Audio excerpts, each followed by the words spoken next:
Music has always been a powerful tool in breaking cultural barriers and actually putting together a lot of Africans and actually breaking continental trade and everything that englobes it.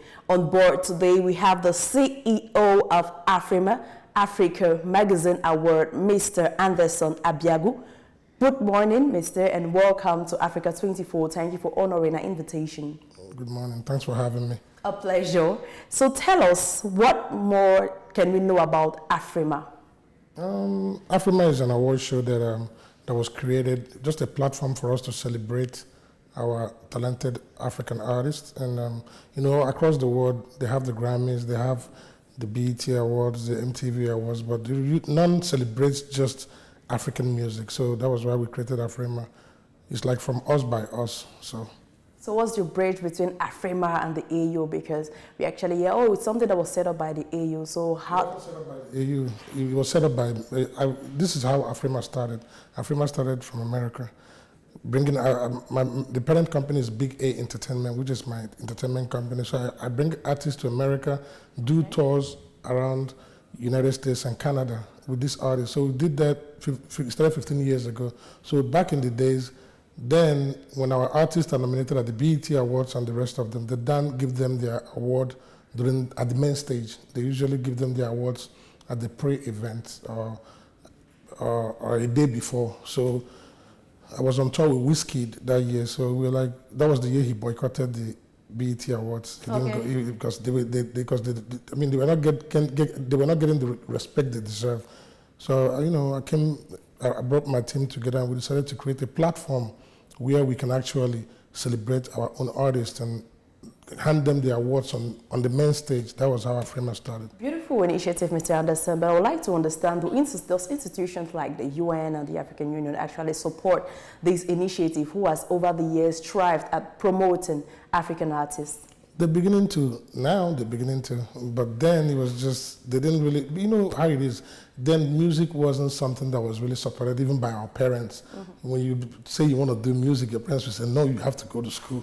But now people are beginning to understand that music is actually a career. It's one of the most lucrative businesses in the world today. That's right. So now everybody's beginning to catch on. So your presence in the Intra-African Trade Fair in Cairo, Egypt, what are the major stakes of your presence?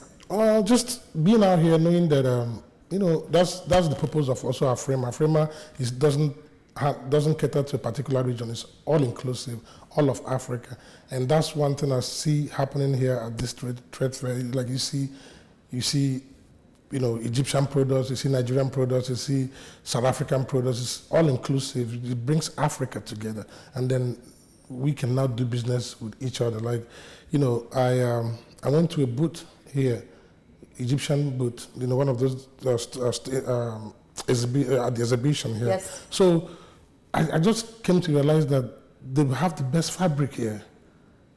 Do you understand what I'm saying? I guess yes, they make the best fabrics here.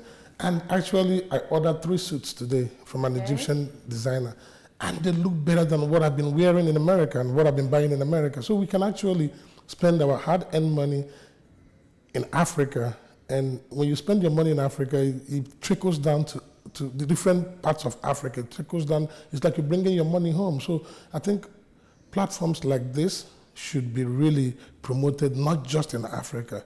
I came all the way from Dallas, Texas. So if this was really promoted, I'm sure a lot of people will come home. A lot of people will. It's been an amazing experience. But actually, we need to understand, what are the strategic intakes? What are the possible partnerships you actually entail to strike them?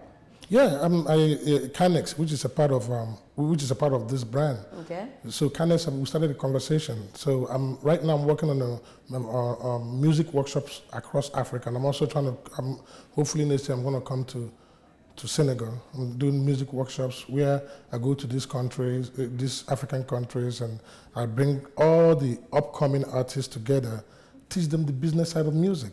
Because most of these kids all they know is just music. They don't even know how to monetize their music. They don't even know the intellectual property laws. They don't even know the streaming platforms. They just all they're doing is just making music and not Trying making to money. raise awareness around Exactly. it. Okay. Because there's a whole lot of talent in Africa, trust me. Definitely. Africa is really a talented nation. But for one of the biggest musical platform, actually, Africa Global Winning Awards, which is Afrimma, what are your next steps? Like, what vision do you have for Afrimma?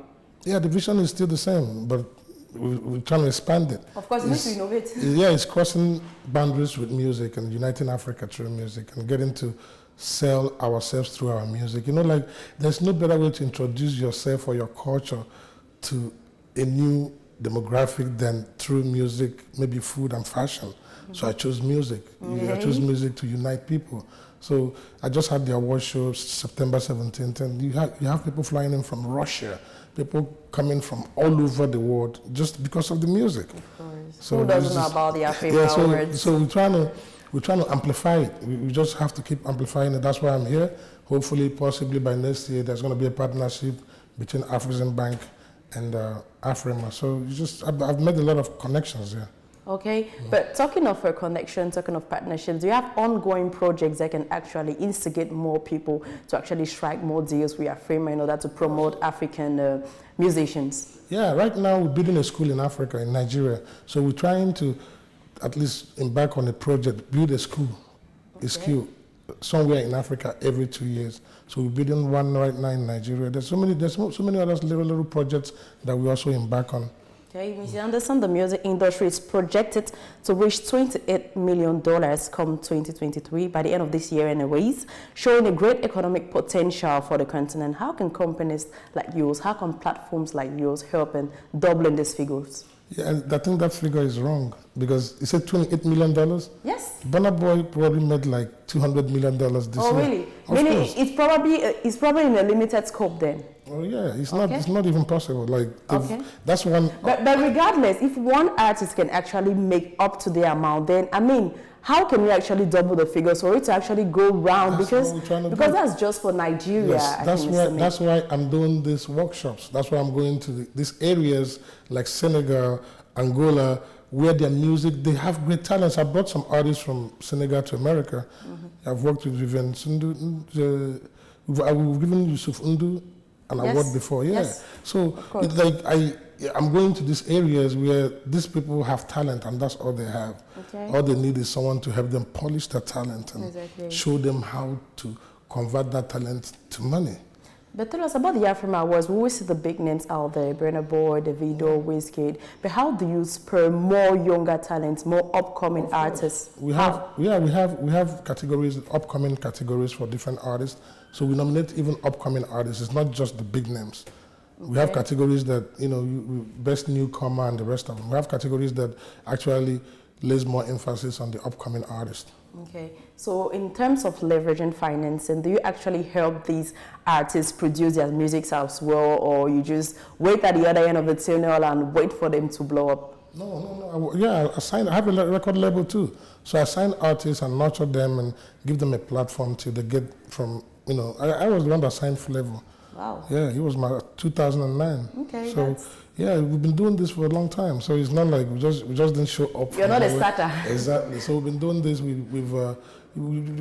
so much believe in Africa and our talents out here. So we're just gonna keep pushing and doing what we need to do to get. But most often we wait on the Afrimma Awards yearly. Is the Nigerian and the South African population, in fact, all African countries, do they actually have a high intake in your decisions on who to win the awards or not? Of course. Okay. We have committee members in different regions in Africa. So, and then we have different categories. You have best male, best female, Southern Africa. Voted by the people or voted by the committee? No, voted by the people. Okay. Whenever we go live with the voting, people go online and vote. Okay. Yes. So, music has actually been a very great tool in breaking cultural barrier in Africa. How can the same tool, music, actually help in bridging economic trade in the continent? It is already. How exactly? It's doing that because when you think about it, you have someone like Flavor from Nigeria collaborate with Diamond from East Africa. That's trade. Exactly. So they're now leveraging on each other's platform, each other's following, to get bigger.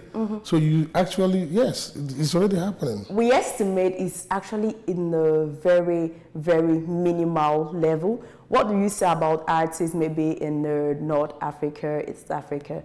It's actually, the stakes are actually to make it, to double the figures, to actually make it more of a norm than just selecting the big names. Like local artists can actually get to collaborate with another local artist from another country. They're doing that. That's why I want you to throw more light on that and explain on how, where, and who exactly. That's why we have events like Afrimma. Afrimma is a whole weekend event. You have the upcoming artists coming in from, let's say, Egypt. And then you have another big artist. Can you like quote them, please? May you quote them? Sorry? May you quote them?